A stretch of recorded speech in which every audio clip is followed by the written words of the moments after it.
मला हलक्यात घेऊ नका असा इशारा पुन्हा एकदा एकनाथ शिंदेंनी दिलेला आहे। हलक्यात ज्यांनी घेतलं त्यांचं काय झालं हे संपूर्ण देशानं पाहिल्याचं देखील एकनाथ शिंदे म्हणाले। तसंच एकदा बोललो ते मी पूर्ण करतो असंही त्यांनी म्हटलेलं आहे। नाशिकमधील सभेत त्यांनी हे वक्तव्य केलेलं आहे। त्यामुळे एकनाथ शिंदेंचा रोख नेमका कुणाकडे अशी चर्चा या निमित्तानं पुन्हा राजकीय वर्तुळात सुरू झाली आहे।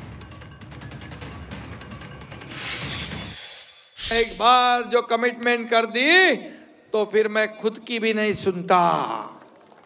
असं माझं काम आहे।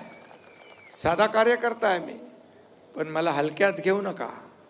साधा आहे पण बाळासाहेबांचा कार्यकर्ता आहे, दिघे साहेबांचा आहे।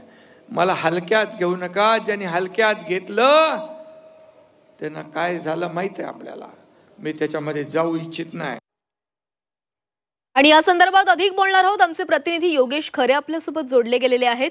योगेश, काल एकनाथ शिंदे यांनी नाशिकमध्ये झालेल्या सभेमध्ये इशारा दिलेला आहे, मला हलक्यात घेऊ नका। मात्र हा इशारा नेमका कोणाला याची आता चर्चा सुरू झाली आहे।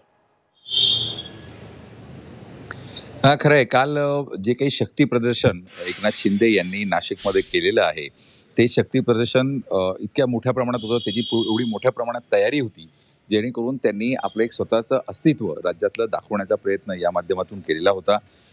गेल्या महिनाभरापासून मोठ्या प्रमाणात स्थानिक स्वराज्य संस्थांच्या निवडणुकांसाठी अनेक ठिकाणी अनेक कार्यकर्ते त्यांच्याबरोबर जात आहेत, अनेक नेते त्यांचा पक्ष प्रवेश करत आहेत आणि हे बघता त्यांच्यामध्ये उत्साह आलेला आहे। आणि त्यांनी कालची जी जाहीर सभा होती ती एवढी मोठ्या प्रमाणात गर्दी त्या सभेला होती, ते बघून ते या ठिकाणी भारावलेले होते। आणि त्यांनी यामध्ये असं म्हटलंय की मला हलक्यात घेऊ नका। ठाण्यामध्ये सुद्धा त्यांनी असं म्हटलेलं होतं एक गेल्या आठवड्यामध्ये, आणि आत्ता पण ते म्हटले। मात्र नाशिकमधलं वेगळेपण असं आहे की नाशिकमध्ये त्यांनी पुढे जाऊन असं म्हटलंय की मी बाळासाहेबांचा कार्यकर्ता आहे, दिघेंचा कार्यकर्ता आहे, हलक्यात घेतलं तर त्यांचं काय होतं हे मला बोलायला लावू नका।